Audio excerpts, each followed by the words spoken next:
একজন ইহুদি, ওই ইহুদি লোকটা হঠাৎ করে তার মনে চাইল ইহুদি লোকটা বড় একটা মাছ খাবে, মাছ দিয়ে সে ভাত খাবে। ইহুদি লোকটা অসুস্থ হয়ে গেল। অসুস্থ হয়ে যাওয়ার পরে লোকটার মনে দেখবেন আমাদের বিভিন্ন মহল্লাতে যারা অসুস্থ হয়ে যায়, অসুস্থ হওয়ার পরে আত্মীয় স্বজন এসে জিজ্ঞেস করে, ভাইজান আপনি বলুন কি খাবেন। মৃত ব্যক্তি রোগাক্রান্ত রোগীর সামনে গিয়ে দেখবেন আত্মীয় স্বজনরা বলে কি খাবেন বলেন, সে যেটা বলে সেটা আনার সর্বোচ্চ চেষ্টা কিন্তু আমরা করি কিনা। ইহুদি লোকটা ডাক দিয়া কয়, শুনো ও আমার সন্তানেরা, শুনো, আমার বড় মনে চাইছে আমি একটা মাছ দিয়ে আমি ভাত খাবো, আমি মাছ খাবো ভাত দিয়ে। ইঞ্জিমিন টাইমে অন্য দিক দিয়া একজন মুসলমান তার ঘরের মধ্যে ছিল জৈতুনের তেল। কিসের তেল? কথা বলবেন, কিসের তেল? জৈতুনের তেল ওই মুসলমানের ঘরে ছিল। জৈতুনের তেল থাকার পরে ওই মুসলমান ব্যক্তিটাও রোগাক্রান্ত হয়ে গেছে, দুনিয়া থেকে বিদায় হবে, দুনিয়া থেকে চলে যাইব। ইনজিমিন টাইমে জৈতুনের তেল খাবারের ইচ্ছা হওয়ার পরেও সন্তানদেরকে বলল, সন্তানেরা শোনো, একটা কাজ করো, এই যে আলমারির উপরে এক্সাম্পল দিচ্ছি, আলমারির উপরে জৈতুনের তেল রাখা আছে, ওই জৈতুনের তেল আনো, আমি জৈতুনের তেল খাবো, আমি জৈতুনের তেল খেতে বড় মনে চাইছে। সন্তান যেই মাত্র জৈতুনের তেল আলমারির উপর থেকে আনতে গিয়েছিল, হঠাৎ করে সন্তান হুচটকে তেল তার হাত থেকে মাটির মধ্যে পড়ে গেল। জৈতুনের তেল একজন মুসলমানের কপালে জুটল না, মুসলমান জৈতুনের তেল খেতে পারলো না। ওই দিক দিয়া ইহুদি মাছ খেতে মনে চাইল, কিন্তু মাছ কোনো জায়গার মধ্যে পাচ্ছে না। পুকুরের মধ্যে ঘাটাঘাটি করছে, এক্সাম্পল জাল দিয়ে, নেট দিয়ে হোক। এই যে আমরা পুকুরের মধ্যে নেমে বিভিন্ন পদ্ধতিতে মাছ ধরি, ইনজিমিল টাইমে আমার আল্লাহ জিব্রাইলকে বললেন, জিব্রাইল একটা দৌড় মারো, একটা মাছ নিয়ে অথবা কিছু মাছ নিয়ে ওই পুকুরের মধ্যে তুমি রেখে আসো। ইহুদির সন্তানরা পুকুরের মধ্যে যাওয়ার পরে অনেকক্ষণ খোঁজাখুঁজির পরে জিব্রাইল আলাইহিস সালাম যে মাছগুলা পুকুরের মধ্যে রেখে আসছিল, ওই মাছগুলা পাওয়ার পরে ইহুদির সন্তানরা খুশি মনে বাসার মধ্যে নিয়ে আসলো। আইনে ডাক দিয়া কয়, বাবা তুমি মাছ খেতে চেয়েছো, তোমার জন্য মাছ এনেছি। বাবা আপনি টেনশন করবেন না, পেরেশানি হবেন না, মাছ আনলাম, মাছ রান্না করলে তুমি খেতে পারবে।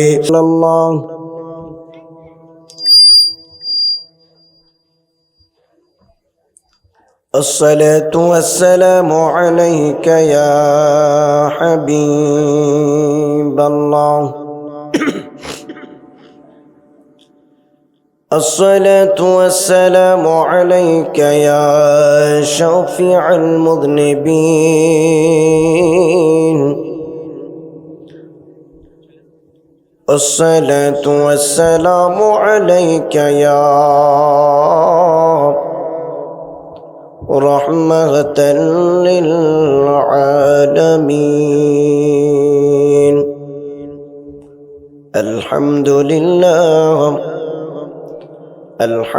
لله رب العالمين والعاقبة للمتقين الصلاة والسلام على من كان نبيا وآدم بين الروح والجسد فقد قال الله تعالى عز وجل في كلامه المجيد والفرقانه الحميد সকলে একটু মহব্বতের সুরে বলুন আউযু বিল্লাহি মিনাশ শাইতান বিসমিল্লাহির রহমানির রহিম কুল্লু নাফসিন যায়িকাতুল মাউত ইলা আখির সাদাকাল্লাহুল আযীম ওয়া সাদাকা রাসূলুহুন নাবিয়ুল হাবিবুল কারীম ইন্নাল্লাহা ওয়া মালাইকাতাহু يصلون على النبي يا أيها الذين آمنوا صلوا عليه وسلموا تسليما اللهم جره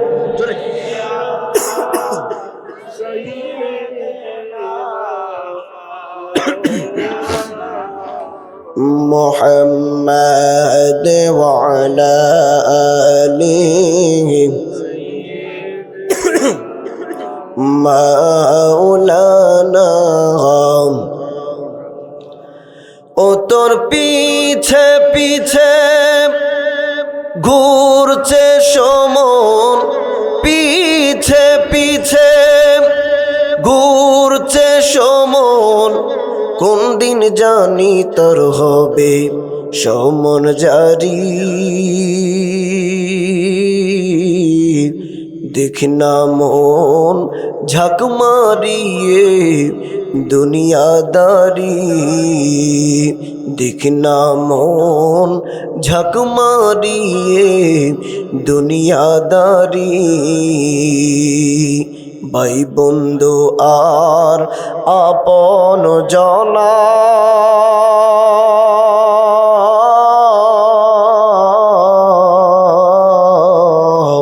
সঙ্গে তোমার কেউ যাবে না ঠিক না বেঠি ভাই বন্ধু আর আপন জনা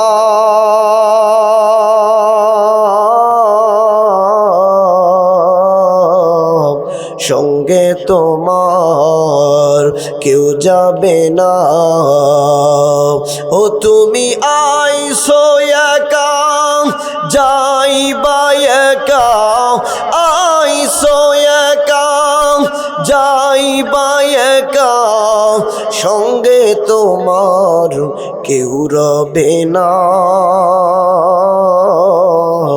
দেখ না মন ঝাঁক মারিয়ে দুনিয়াদারি আল্লাহ রাব্বুল আলামিন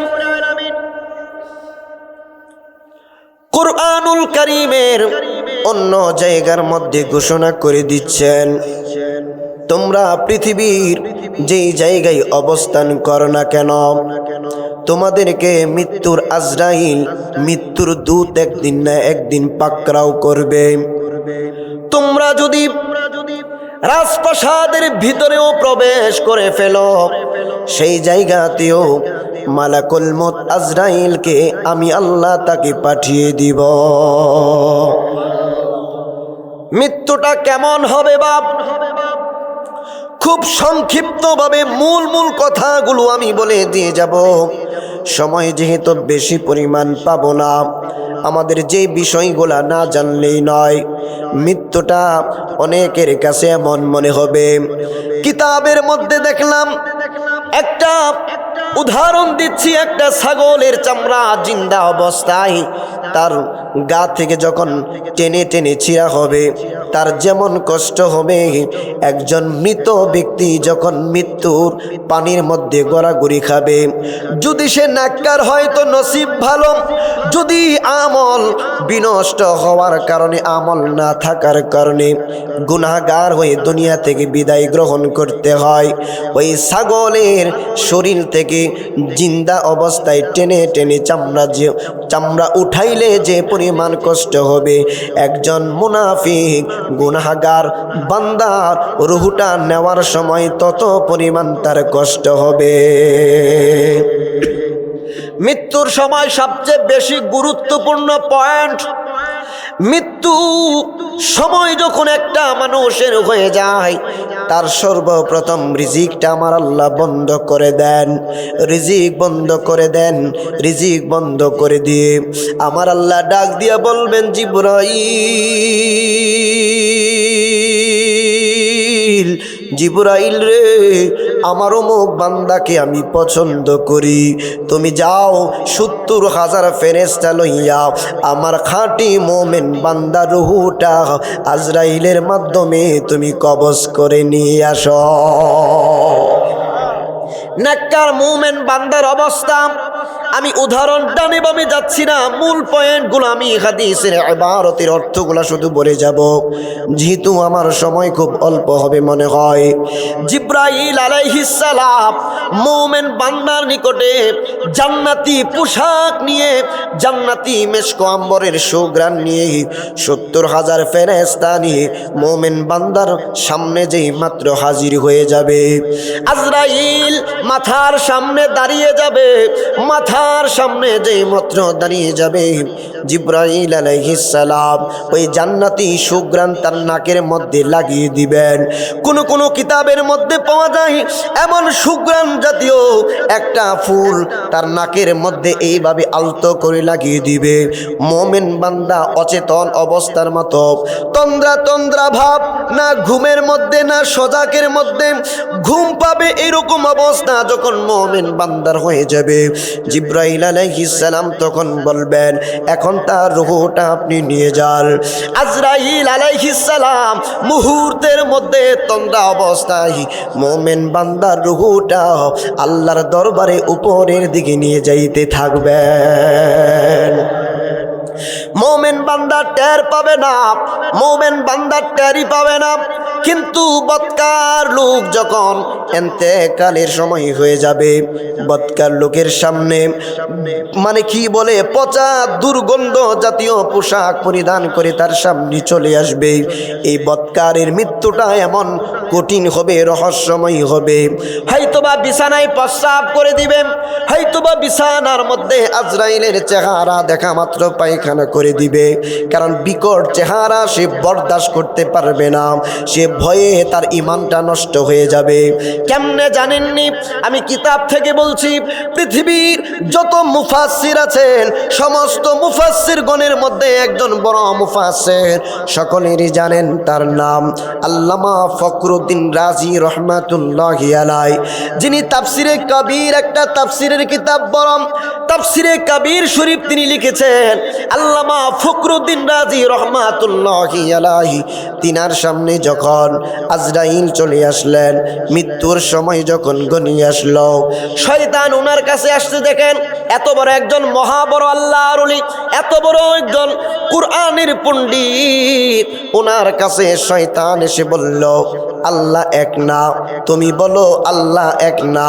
আল্লামা ফখরুদ্দীন রাজি রহমাতুল্লাহি আলাইহি তিনি দলিল খণ্ডন করতে লাগলেন।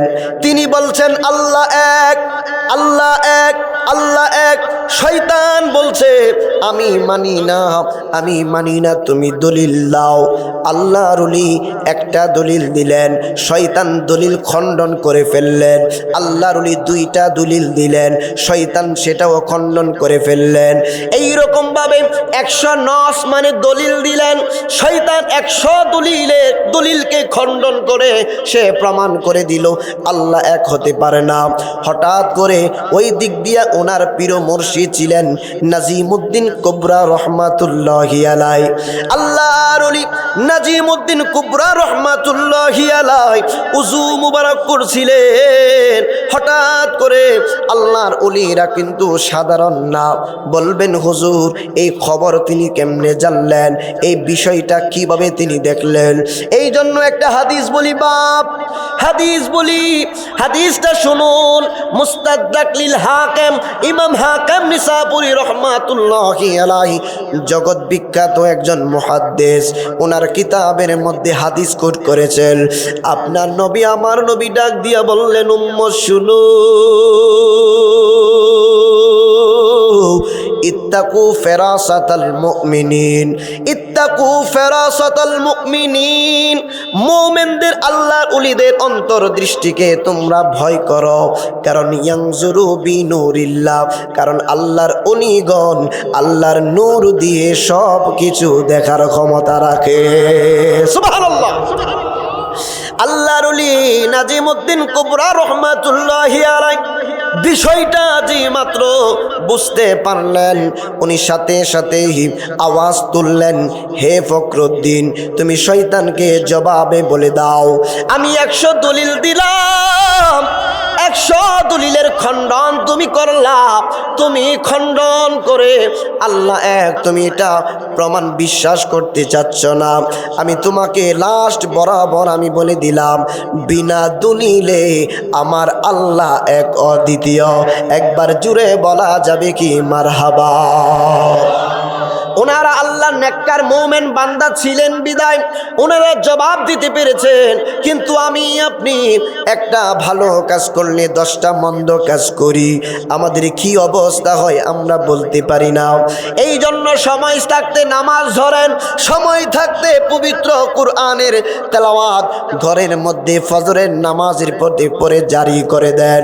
আপনার বিবি যদি ফজরের নামাজ আদায় করার পরে প্রতিনিয়ত কুরআনুল কারীম তেলাওয়াত করে, দেখবেন কিছু দিনের মধ্যে আপনার ঘরের মধ্যে রিজিক আমার আল্লাহ বাড়িয়ে দিবেন। আমার বন্ধুরা, বাবারা, গভীর মনোযোগ।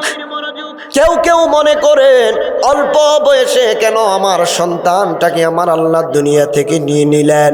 অনেকের সন্তান বয়োজ্যেষ্ঠ হয়ে গেছে, বৃদ্ধ হয়ে গেছে, তাদের কি দেখেন না, আমার আল্লাহ যাকে পছন্দ করেন যখন তার ডাকে সাড়া দিয়ে তো ওই বান্দাটাকে তখন চলে যেতে হয়, ঠিক না বেঠি?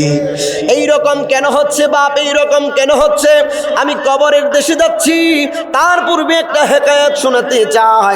একজন ইহুদি, ওই ইহুদি লোকটা হঠাৎ করে তার মনে চাইল ইহুদি লোকটা বড় একটা মাছ খাবে, মাছ দিয়ে সে ভাত খাবে। ইহুদি লোকটা অসুস্থ হয়ে গেল। অসুস্থ হয়ে যাওয়ার পরে লোকটার মনে দেখবেন আমাদের বিভিন্ন মহল্লাতে যারা অসুস্থ হয়ে যায়, অসুস্থ হওয়ার পরে আত্মীয় স্বজন এসে জিজ্ঞেস করে, ভাইজান আপনি বলুন কি খাবেন? মৃত ব্যক্তি রোগাক্রান্ত রোগীর সামনে গিয়ে দেখবেন আত্মীয় স্বজনরা বলে কি খাবেন বলেন, সে যেটা বলে সেটা আনার সর্বোচ্চ চেষ্টা কিন্তু আমরা করি কিনা? ইহুদি লোকটা ডাক দিয়া কয়, শুনো ও আমার সন্তানেরা, শুনো, আমার বড় মনে চাইছে আমি একটা মাছ দিয়ে আমি ভাত খাবো, আমি মাছ খাবো ভাত দিয়ে। ইঞ্জিমিন টাইমে অন্য দিক দিয়া একজন মুসলমান তার ঘরের মধ্যে ছিল জয়তুনের তেল।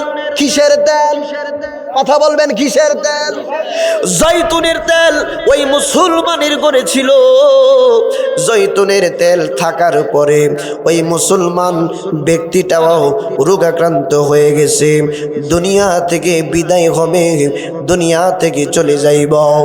ইনজিমিন টাইমে জয়তুনের তেল খাবারের ইচ্ছা হওয়ার পরেও সন্তানদেরকে বলল, সন্তানেরা শোনো, একটা কাজ করো, এই যে আলমারির উপরে এক্সাম্পল দিচ্ছি, আলমারির উপরে জয়তুনের তেল রাখা আছে, ওই জয়তুনের তেল আনো, আমি জয়তুনের তেল খাবো, আমি জয়তুনের তেল খেতে বড় মনে চাইছে। সন্তান যেই মাত্র জয়তুনের তেল আলমারির উপর থেকে আনতে গিয়েছিল, হঠাৎ করে সন্তান হুচট কি তেল তার হাত থেকে মাটির মধ্যে পড়ে গেল। জয়তুনের তেল একজন মুসলমানের কপালে জুটল না, মুসলমান জয়তুনের তেল খেতে পারলো না। ওই দিক দিয়া ইহুদি মাছ খেতে মনে চাইল, কিন্তু মাছ কোনো জায়গার মধ্যে পাচ্ছে না, পুকুরের মধ্যে ঘাটাঘাটি করছে, এক্সাম্পল জাল দিয়ে নেট দিয়ে হোক। এই যে আমরা পুকুরের মধ্যে নেমে নেমে বিভিন্ন পদ্ধতিতে মাছ ধরি। ইনজিমিল টাইমে আমার আল্লাহ জিব্রাইলকে বললেন, জিব্রাইল রে, একটা দৌড় মারো, একটা মাছ নিয়ে অথবা কিছু মাছ নিয়ে ওই পুকুরের মধ্যে তুমি রেখে আসো। ইহুদির সন্তানরা পুকুরের মধ্যে যাওয়ার পরে অনেকক্ষণ খোঁজাখুঁজির পরে জিব্রাইল আলাইহিস সালাম যে মাছগুলা পুকুরের মধ্যে রেখে আসছিল, ওই মাছগুলা পাওয়ার পরে ইহুদির সন্তানরা খুশি মনে বাসার মধ্যে নিয়ে আসলো। আইনে ডাক দিয়া কয়, বাবা তুমি মাছ খেতে চেয়েছো, তোমার জন্য মাছ এনেছি। বাবা আপনি টেনশন করবেন না, পেরেশানি হবেন না, মাছ আনলাম, মাছ রান্না করলে তুমি খেতে পারবে। ইহুদি মাছ রান্না করার পরে ইহুদি ভাত খেলো পেট ভরে। কিন্তু ওই দিক দিয়া মুসলমান জৈতুনের তেল খাবারের জন্য ইচ্ছা পোষণ করেছিল, কিন্তু জৈতুনের তেল তার কপালে জুটল না। একবার জুড়ে বলা যাবে কি আল্লাহু আকবার? বলেন তো, বাবা যখন সন্তানের নিকট কোনো কিছু চেয়ে বসে, বাবা যখন সন্তানের নিকট কোনো কিছু চায়, সন্তান সর্বোচ্চ চেষ্টা করে বাবাকে সেই খাবারটা খাওয়ানোর জন্য, ঠিক না বেটি? কারণ বাবা কত কষ্ট করেছেন, বাবা কত কষ্ট করেছেন সন্তানের জন্য। এই জন্য বলি, যাদের আব্বা বেঁচে আছে, মা বেঁচে আছে, মা বাবাকে কুশ্চিন কালেও কষ্ট দেওয়া যাবে না, ঠিক না বেটি? এই জন্য বাপ শুনুন, এই জন্য গভীর মনোযোগ। আমার আল্লাহ দুইজন ফেরেশতাকে নিয়োজিত করেছিলেন। একজন ফেরেশতাকে নিয়োজিত করেছিলেন মুসলমানের বাড়িতে, আরেকজন ফেরেশতাকে নিয়োজিত করেছিলেন কাফের ইহুদির বাড়িতে। দুইজন ফেরেশতা কৌতূহল করে, কৌতূহল জাগলো, মালিক সে তো মুসলমান ছিল, মুসলমানের শেষ ইচ্ছা তো পূরণ করা, তার ইচ্ছাটা তোমার দরবারে আরজি পেশ করেছিল, হিসেবে মুসলমানের ইচ্ছা তো তুমি পূরণ করবা, কিন্তু ইহুদির ইচ্ছা তুমি পূরণ করলা, মুসলমানের ইচ্ছা তুমি পূরণ করলা না। বুঝলাম না।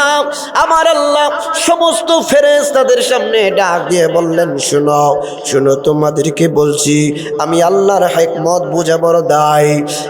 ফেরেশতারা শুনো, এই যে ইহুদি কাফের লোকটা দুনিয়ার মধ্যে যদিও তার ঈমান ছিল না, যদিও সে ইসলাম ধর্ম গ্রহণ করে নাই, কিন্তু একটা ইহুদি, হিন্দু অথবা কাফের ব্যক্তিরাও তো কম বেশি ভালো কাজ করে কিনা? তাদের দ্বারাও কিন্তু ভালো কাজ, অথবা রাস্তাঘাট নির্মাণ করলো, অন্যান্য ভালো কাজের মাধ্যমে সে জীবন পরিচালনা করেছে। ফেরেশতারা, আমি তাকে এন্তেকালের পরে জান্নাত দিতে পারবো না, কারণ সে তো ঈমানই আনে নাই আমি আল্লাহর উপরে, আমার বন্ধু নবীজির উপরে ঈমান আনয়ন করে নাই, আমি কিভাবে তারে জান্নাত দিব? কিন্তু দুনিয়ার মধ্যে যত ভালো কাজ করেছিল, সমস্ত ভালো কাজের প্রতিদান আমি আল্লাহ তাকে দিয়ে দিয়েছি, কিন্তু একটা ভালো কাজের প্রতিদান এখনো দেই নাই, একটা ভালো কাজের প্রতিদান এখনো দেই নাই। এই জন্য মৃত্যুর পূর্বে একটা মাছই তো খাইতে চাইছে। আমি আল্লাহ একটা মাছ খাওয়ানোর মাধ্যমে আমি একটা ভালো কাজের প্রতিদান দিয়া কবরের মধ্যে নিয়ে আসতেছি, যাতে করে কিয়ামতের ময়দানে আমি আল্লাহর দরবারে এটার বিনিময়ে কোনো প্রতিদান সে না চাইতে পারে। একবার জুড়ে বলা যাবে কি আল্লাহু আকবার?